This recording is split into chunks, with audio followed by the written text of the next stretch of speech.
What's up and welcome back to Rumor Has It Official. Let's get straight into talking about 90 Day Fiance. This is part 2 of season 7, episode 9. And the title of this episode is I Don't Have a Choice. Happy New Year. Happy New Year to all of my Rumor Has It Official besties. I am so excited going into this new year. I hope that you all caught part 1 of episode 9. Let's get straight into this recap.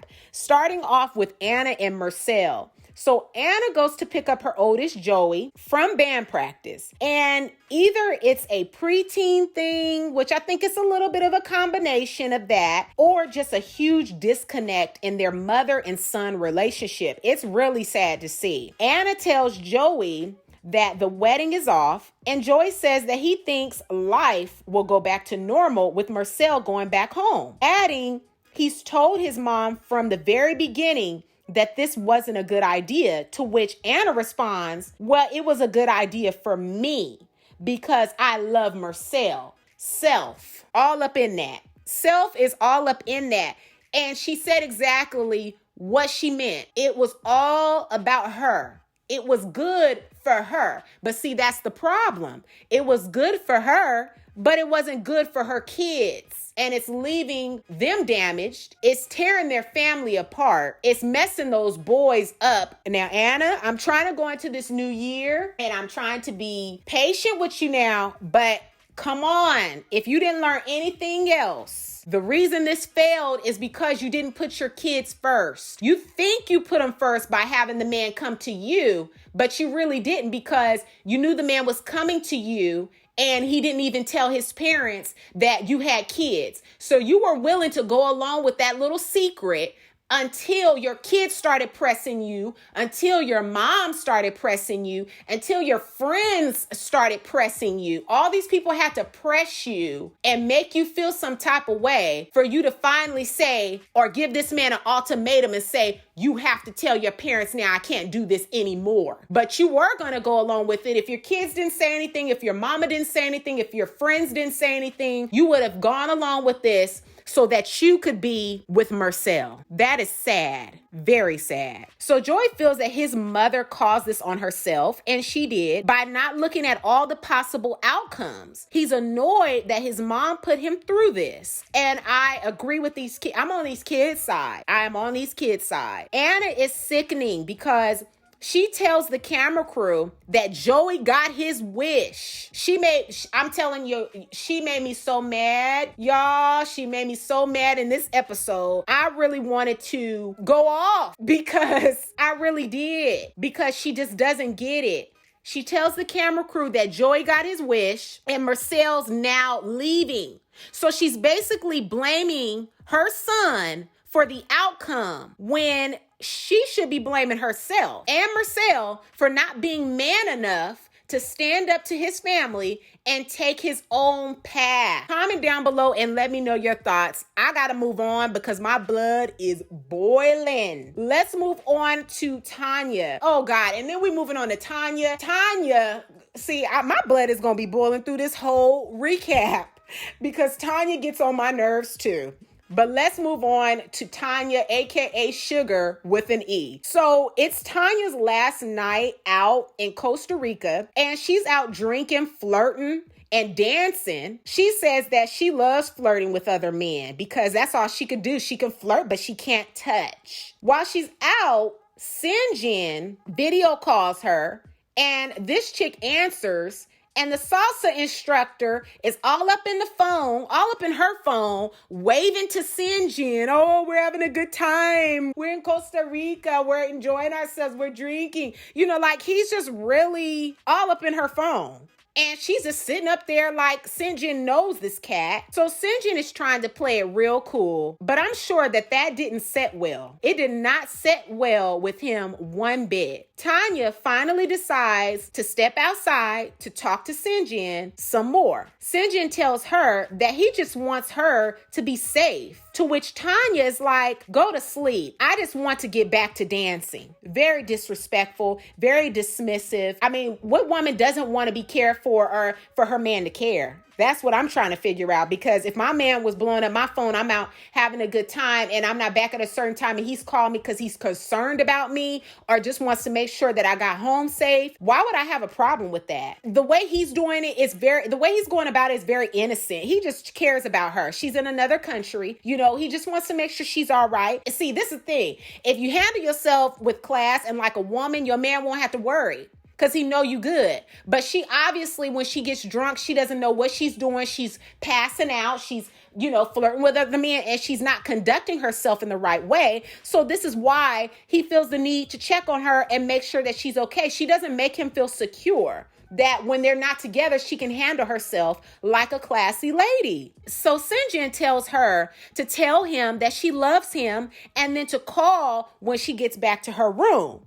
Tania tells him that she'll try her best, but she's not making any promises. So Tania is drunk and isn't meeting him halfway one bit. She says that she needs a bit more breathing room from Syngin. Let's move on to Angela. So Angela is packing for Nigeria and can't locate her passport. So she has all of her grandkids and her daughter Skyla looking. Once she finally finds it, they head to the airport. Her daughter feels her mother is very vulnerable and believes that she would marry Michael in Nigeria because she thinks Michael would pressure her to do so. Now, she must not know her mom, because nobody pressures Angela to do anything. Angela does what she wants, when she wants. She controls her whole narrative. Michael is not in control of their relationship. Angela's in control of that relationship. So I don't know why her daughter Skyla, is trying to paint her mom as some angel, because her mom is not an angel. First off, we all know that she's not an angel. She controls and dictates everything that happens in that relationship. Comment down below and let me know your thoughts. Let's move on to Michael. So Michael, on the other hand, while she's getting ready to board her flight, he's going to see an immigration lawyer. He feels by going to see this lawyer, this will show Angela that he's trying his best to find a solution. The lawyer recommends that Michael get married in Nigeria and then apply for the spousal visa. She feels that he will have a better chance, but still, he needs to be able to convince the visa officer that his intentions are 100% genuine. Let's move on to Robert and Anny. So Anny has invited Robin to go wedding dress shopping. She doesn't want to go alone, so this is why she's inviting Robin. Anny starts trying on dresses and thanks Robin for coming with her to look at dresses. She even gets emotional because her wish is that her mother would be there to tell her how beautiful she looks so that she could see her in this dress. Robin says that it's cool because she feels that she's gained a sister and is excited she got to be there for Anny. So that was a really sweet moment. Anytime somebody loses a parent, I don't know what that's like, and I don't even want to even imagine what that's like. But I really felt bad for her in that moment. Let's move on to Tania. So Tania says when she got home, she just passed out, and she's not used to having to check in with anyone. The next day, she video calls Syngin and tells him that it's too much and that he calls her so much. And she's also saying mess like, he wants more of a commitment than she can or is willing to give. Tania tells Syngin that she loves that he cares, but he's not her father. Tania needs to be single. Okay, she needs to be single. And I'm going to say this one last time. She needs to be single since she's Miss Independent. You not my daddy. I don't want you checking on me. I'm doing me. Me. I want a baby in 2 weeks. If you don't give it to me, I'm going to a sperm donor. Bye. You don't need a relationship. Bye. Bye, girl. Bye. Let's move on to Sasha and Emily. So Sasha and Emily get back to Betsy's place and they have groceries. Now, it's been 6 days since they've been staying with Betsy, and Emily still has no clue what they're going to do. So as soon as they get back to Betsy's place with some groceries, Sasha heads straight to the refrigerator, gets the trash, puts it onto the counter, and starts throwing Betsy's food away in the trash, which is extremely disrespectful. Do you know how many, I don't care if it is junk. This is this woman's home that she's opening up, okay, to you. You are a guest in someone's home and you have no right to just throw away their food. Now, if you do not want to eat what she has in her refrigerator, you did right by going to the store and getting what you want since you live a healthy lifestyle. There's nothing wrong with that. But you do not go in somebody's refrigerator. You didn't even say, is it okay? You just start throwing stuff away. Like, are you kidding me? Are you kidding me right now, Sasha? Sasha tells Emily he doesn't want her eating unhealthy foods, but more vegetables, and that he'll cook them for her. Emily makes excuses for Sasha's actions, saying that his actions come from a place of love, to which her sister says everyone in an unhealthy relationship ever. Emily tells her sister maybe it's time that they leave, and her sister tells her she'll always be there for her sister anytime she needs her. Yeah, you're right. You've overstayed your welcome. Now you're throwing away food. I done worked hard and paid for that with my money, and you gonna come in my house and throw my food away in my refrigerator? Like Betsy said, I am not your client. We didn't sign no contract, and I did not hire you to help me get back. If Betsy want to eat Twizzlers and junky cereal, that is her right. You can't just go in somebody's house and do that. That's what I'm telling y'all. This whole episode, everybody was getting my blood boiling. And that right there, very disrespectful. Comment down below and let me know your thoughts. Woo! Woosah! I gotta get it together, y'all, because I am mad.